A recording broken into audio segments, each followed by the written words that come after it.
এ গল্লা দাঁড়া, তোকে অনেকদিন ধরে আমি খুঁজিচ্ছি। এ কি হচ্ছে খারাপ করছু কা? 2 দিনের সোল হয়ে এত উড়ুচ্ছু কি জন্য? জায়গা ঠিক থাকবি নি? জায়গা কি তোর বাপ ধরে দিয়ে গেছিল যে ঠিক থাকবি না? এ বে, এই এলাকা সব জায়গায় তো হামাগেরে, খালি বাপেরই থাকা লাগবে। শোন পেদা ডন, খেলিস তো জুয়া। জুয়া খেলে হেরে যা 6 মাস বাইরে থাকিস, আবার চলে আসিস। এসে থাকিস হলো ফুটপাতে, আবার কোশেলে সব জায়গা হামাগরে। তে তোর বাপ কি এলা জায়গা জীবনে চোখে দেখছিল? খালি টেরা ভাই মানা করছে, তাছাড়া তো তোকে এখনই পোজ মেরে দিলাম নি। উল্লে পেতে ডন দেখার টাইম এই গোল্লার কাছে নাই। হামাকো তোতা ভাই কেসাল গন্ডগোল করবে নিষেধ করছে। তাছাড়া তোর মতো দুধের শিশুক ফু দিয়ে উড়ে দিলাম নি। এই ডন যে কি জিনিস খালি গ্রামের মানুষই বুঝলো না, বাইরে গেলে পিঠে কুলায় না। ভাঙ্গা কলস বাজে বেশি, এই প্রমাণ তুই আবার দিলু। শোন, গোল্লার গায়ে হাত দিলে জ্বলবি আগুন তো তার ঘরে, তোর ঘরে তো আর আগুন জ্বলবি না, তুই থাকিস ফুটপাতে। এ গোল্লা, এ চোখ নামে কথা ক, না হলে কাটা চামচ দিয়ে তোর চোখ তুলে নেবো। তোর মতো চেংরা মুসুদ্দে ধরলে লড়ে পারবো না, তার আবার বড় বড় কথা। হেই শালা ফোটে, তুই সর তোর সামনে থেকে, তোর সাথে কথা কওয়ার আমার টাইমই নাই। তুই তো বেশ শালা আচ্ছ 2 দিনের জন্য, জুয়া খেলে ফয়েজ মারা দিয়ে আবার চলে যাবো। এ বে, 2 দিনের জন্য কি আমি এখন স্থায়ী হমো? এ গোল্লা, তুই এত বাড়িস না, না হলে তোর হাড্ডি গুড্ডি কিন্তু শিয়ালিক দিয়ে খাওয়ামো। অনেক দিন ধরে মানুষ শিকার করি না, সেই শিকার কিন্তু তুই হবো। তুই মারবু, আমি বসে থেকে কি আঙ্গুল চুষমুবে? গোল্লার কেরামতি কি দেখিস নি? এসেই তো শুনলো তো তার পিছনে কি পোস্টাই দিছি। তোর মতো ফটেক তো কচু কাটা করে পানি ছাড়াই গিলে ফেলে দুম। তুই কিন্তু বে বেশি কথা করছো, তোকে কিন্তু এখনই পেটা শুরু করনো। এ সবাই তোর কত বড় সাহস আমাকে মারতো? আমার গায়ে হাত উঠলে এটি রক্তের বন্যা বয়ে দিমু। এ তোরা এটি কি শুরু করলো? এই দোকানের সামনে যদি কোনো অঘটন ঘটে তখন তো আমি কোনো অপরাধ না করেই ফেসে যাবো। এ আয়নালে, তুই চুপ থাকতো। আজকে গোল্লাক দেখে ছেড়ে দেবো, 2 দিনের সয়েল হয়ে চাকু নিয়ে ঘুরে। এ ডন, তুই না থামে, কত উত্তেজিত হচ্ছু গা। গল্লা তোকে অনুরোধ করেছি ভাই, এটি কোনো গ্যামজাম করিস না। কয়েকদিন আগে একটা গ্যামজাম করছু, সেই ঘাও কালে শুকাইনি। তোকে 2 জনের ভালোর জন্যই করছি ভাই, তোরা 2 জন এখন দয়া করে চলে যা। আয়নাল ভাই, শুধু তোমার জন্য এই সিটার বাটপার বেঁচে গেল, না হলে কিন্তু ওকে দেখে নিলাম নি। যা তবে, এত কথা কইস না তো। এ আয়নাল ভাই, আসতে যাচ্ছি, থামো। এ আয়না, তুই যতই গোল্লাক বাঁচানোর চেষ্টা করিস না কে, মার কিন্তু তুই খাবি। শালা তোতা ভাই চাকু মারছে, এটা তো আমি মেনে নিতে পারছি না। গোল্লাক না বে, তুই কি তো বাঁচালাম। শোনেক ডন, তোকে বারবার করে নিষেধ করছি, তারপরেও তুই শামসুর লোকের সাথে লাগছু, আর পরিণাম কিন্তু ভালো হবি না। অনেকদিন পর গ্রামে যাচ্ছ তো, তাই গ্রামের আব্বা বুঝে পাচ্ছ না, এই গ্রামের অধিকাংশ লোকই কিন্তু শামসুর পক্ষে। ধুর বে, শামসু কি আমি গুনি? এই ডন কাউকে ভয় পায় না। এই ডন হলো পাকা খেলোয়াড়, কথাটা মনে থুস।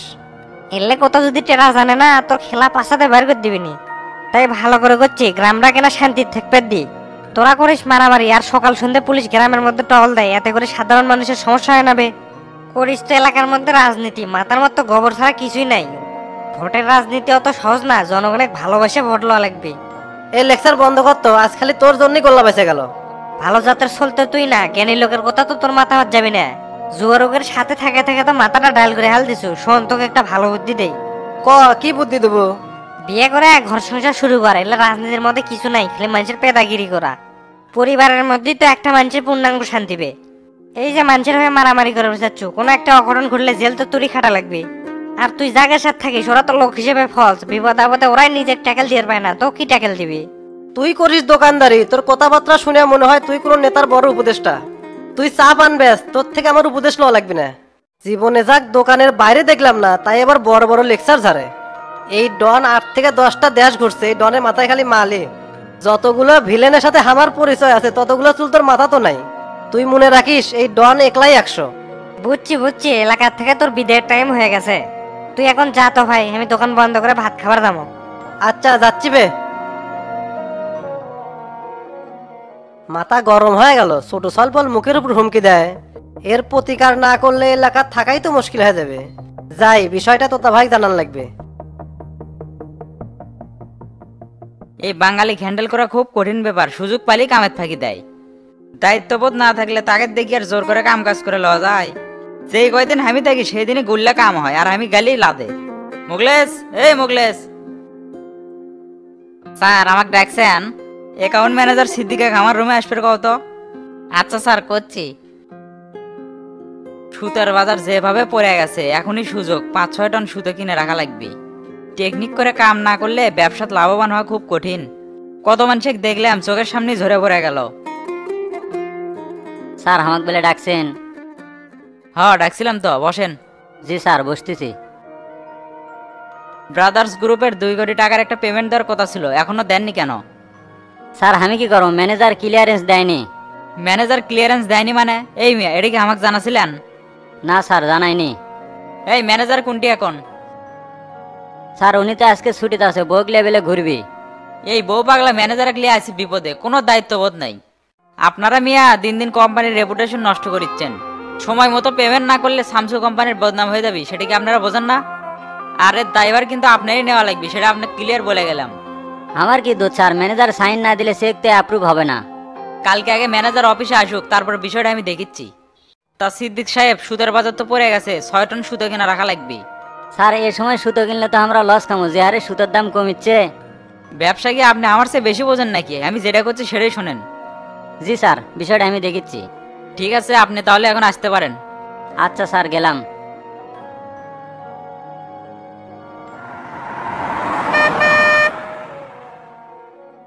নদী পাড়ের কামটা দেখে প্রাণটা জুড়ে গেল রে। সাথে থেকে থেকে কামগুলো করে লেছি, ভালো তো হবেই ওস্তাদ। পাড়ার তো শকুনের অভাব নাই, সুযোগ পাইলে ঠোকর মারবি। এই সাদা ওই সাদা, খালি হামাকের মতো লোক দেখে কিছু কয়নি।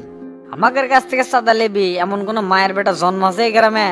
তবে কাজগুলো অনেক ভালো আছে, নদীর পাড় আর ভাঙবি না, এত করে মানুষের ফসলের জমিগুলো বেঁচে গেল।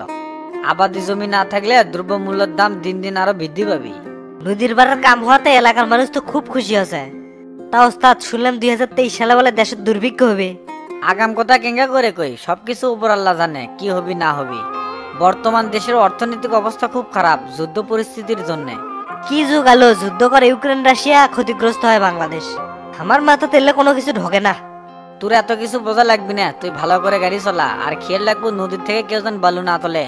অনেক কষ্ট করে কাজগুলো করা হচ্ছে, বালু তুললে কিন্তু সব ধসে যাবি। আপনার বন্ধু পাপ্পু ওরা তো রেজাল্ট লিয়েছে, নদীর থেকে বলে বালু তুলবি। তুই কইস নি নদী সংরক্ষণের কাজ আছে, নদীর থেকে বালু তোলা যাবে না? কইছি আমার তো টাইম দেয় না, কয় শামসুর সাথে কথা কই নমনি। করছে বন্ধু আছে চেয়ারম্যান, ওই তো ঠিকই কামাই করিচ্ছে, আমরা কি করে খামো? তাই বলে নদীর থেকে বালু তুলে খাওয়া লাগবে? সাধারণ মানুষের জমি যে নদীর গর্ভে চলে যাবে, সে হোস কি ও করে নাই? মানুষের পকেটে যখন টাকা না থাকে তখন মানুষের হলে ভালো মন্দ চোখে পড়ে না, উদ্দেশ্যই তখন টাকা কামাই করা।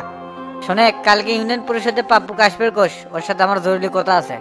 ঠিক আছে কমনি, নদীর পাড়ত গেলেই তো ওর সাথে দেখা হয়, আমি তো নদীর পাড় থেকে উঠেই নে। কো দেখা তো হলো না, আজ ঘন্টাখানিক তো নদীর পাড়েই ছিলাম। আজকে মনে হয় উপজেলাত গেছে, টিয়নের সাথে দেখা করবে, ওদের তো কামই এলে। বালু তুলবি সেটার অনুমোদন লওয়া লাগবি না? খালি টিয়নের থেকে অনুমোদন নিলে হবি, এই শামসুর থেকে অনুমোদন লওয়া লাগবে। লাখ লাখ টাকা খরচ করলে নদীর মধ্যে, আর আমি বালু তোলার সঙ্গ ধরছে, তাই না? আপনি বন্ধু মানুষ, সেজন্য হয়তো আপনার কত গুরুত্ব দিচ্ছে না, যে বন্ধুর কাছে গেলি বন্ধুরা যে হয়ে যাবে নি। ওটা পরে দেখা যাবে নি, তুই বাড়ি বিলে চলে, ফ্রেশ হয়ে খাওয়া দাওয়া করা লাগবি। ঠিক আছে চলেন।